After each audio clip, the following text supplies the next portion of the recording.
Simple word, the union means there is democracy. Democracy. Organizing, joining a union, that's democracy in action. And it's about dignity on the job, but it's also about creating good jobs. When I came to office, our first job was to stop the economic bleeding, and it was the worst bleeding since Roosevelt. We passed the American Rescue Plan. That delivered shots in arms and checks in pockets and provided that extra breathing room for working families. It helped state and cities keep essential workers on the job, including educators, police officers, firefighters, sanitation workers. And thanks to the part of the rescue plan named for Ohio labor leader Butch Lewis, over 1 million retirees and workers across the country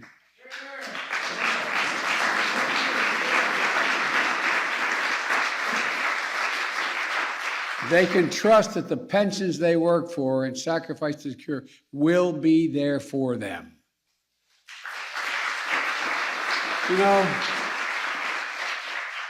with a bipartisan agreement we reached to rebuild America's infrastructure, we're going to be putting hundreds of thousands of people to work, including plumbers, pipe fitters, electrical workers, steel workers, so many other union workers, modernizing roads, bridges, water systems, broadband systems, capping abandoned oil and gas wells that are leaking, over 100,000 of them, making the same salary as digging that well. It creates jobs for American workers and makes our cities and towns more resilient and better able to meet the climate crisis. And to keep those jobs here at home, when your government spends the taxpayer's dollar, it's going to buying American goods, made in America by American workers.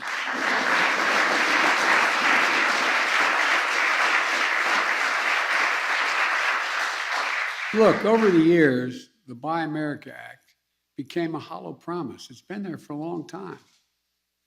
I'm going to make it a reality. The next stop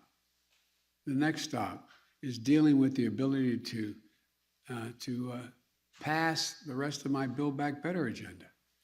Once in a generation investments in our people, making housing more affordable, bringing down the cost of prescription drugs by giving Medicare the power to negotiate for lower prices. You ought to thank Bernie Sanders for a lot of this. Making elder care and child care more affordable while improving the pay for home care workers and child care workers. Providing paid family leave and medical leave so that no worker is forced to choose between their job and their caregiving responsibilities. You've all fought for all these things. We got to make them available to everyone. Provide 2 years of free university high-quality pre-K and high-quality pre-K 2 years that are needed. It shows that if you send a kid to school at age 3, 4, and 5, they increase by 56% the possibility that no matter what the background, that they'll go through school all 12 years and do well.